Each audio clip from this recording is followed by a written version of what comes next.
الحمد للہ رب العالمین والعاقبۃ للمتقین والصلاة والسلام علی سید الانبیاء والمرسلین وعلی آلہ واصحابہ اجمعین۔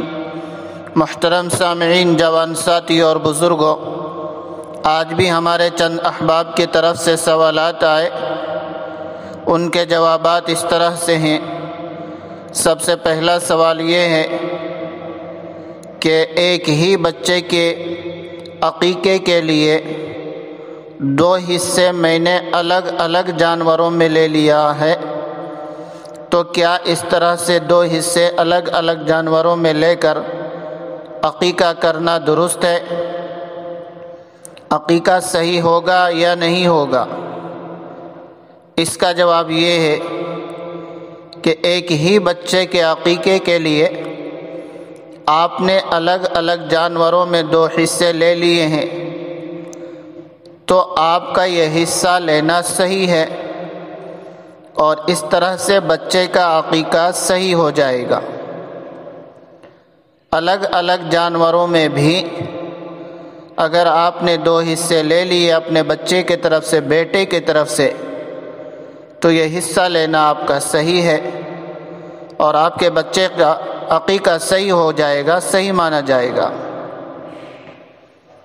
یاد رکھیں، جب آدمی چھوٹے جانوروں سے عقیقہ کرتا ہے تو بھی 2 الگ الگ جانور لیتا ہے، اس لیے کہ چھوٹے جانوروں میں ایک ہی حصہ ہوتا ہے، اس میں حصے نہیں ہوتے، ایک جانور ایک حصے کا کہلاتا ہے۔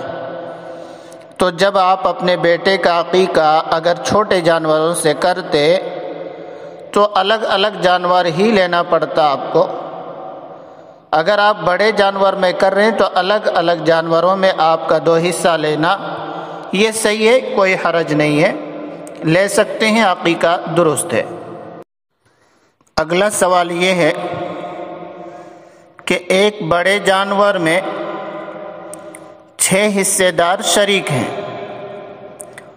اور یہ 6 جو شریک ہیں سب مل کر ایک حصہ نبی کریم صلی اللہ علیہ وسلم کی طرف سے کرنا چاہتے ہیں،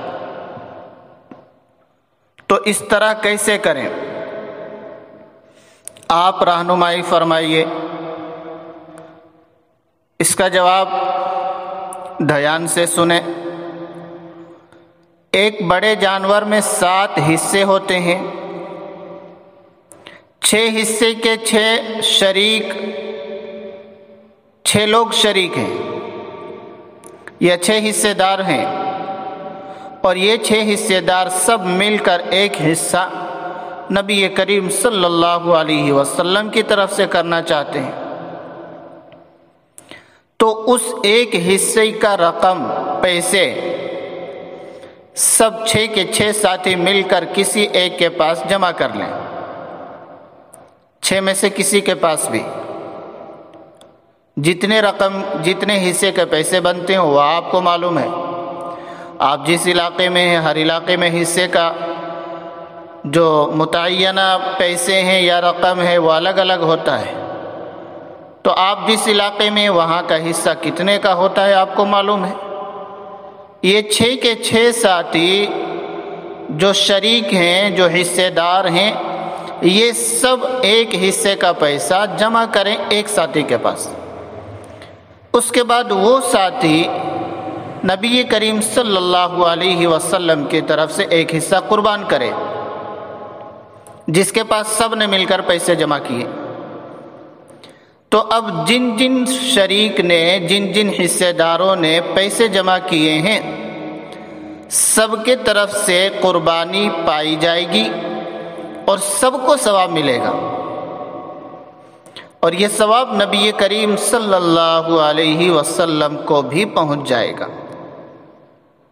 لیکن اگر خالی ایسا کرتے ہیں کہ جانور لیتے وقت سب اپنے حصے سے تھوڑا بڑھ کر پیسے دے دیتے ہیں اور وہ ایک حصہ 7واں حصہ بھی خرید لیتے ہیں، پھر قربان کرتے وقت ایک حصہ نبی کریم صلی اللہ علیہ وسلم کی طرف سے قربان کرتے ہیں، تو یہ صحیح نہیں ہے۔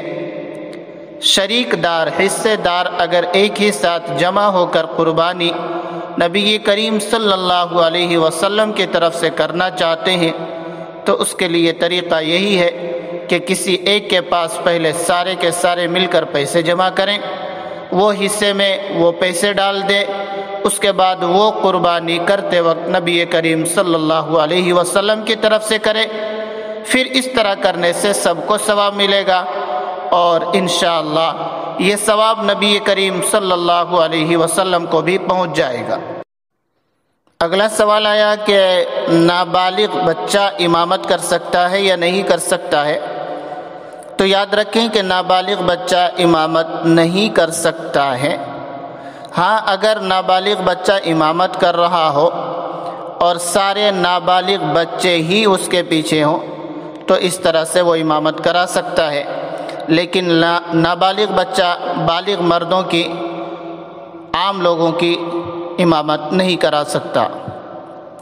اسی طرح سے اگلا سوال یہ ہے کہ جمعے کے دن نفل روزہ رکھنا کیسا ہے؟ اس کا جواب یہ ہے کہ جمعے کے دن نفل روزہ رکھا جا سکتا ہے، اجازت ہے، لیکن اتنی بات ضرور یاد رکھیں کہ معمول نہ بنائیں۔ جمعے کے دن نفل روزہ رکھنے کا معمول نہیں بنانا چاہیے۔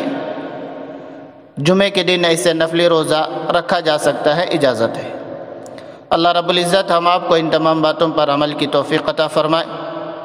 السلام علیکم ورحمۃ اللہ وبرکاتہ۔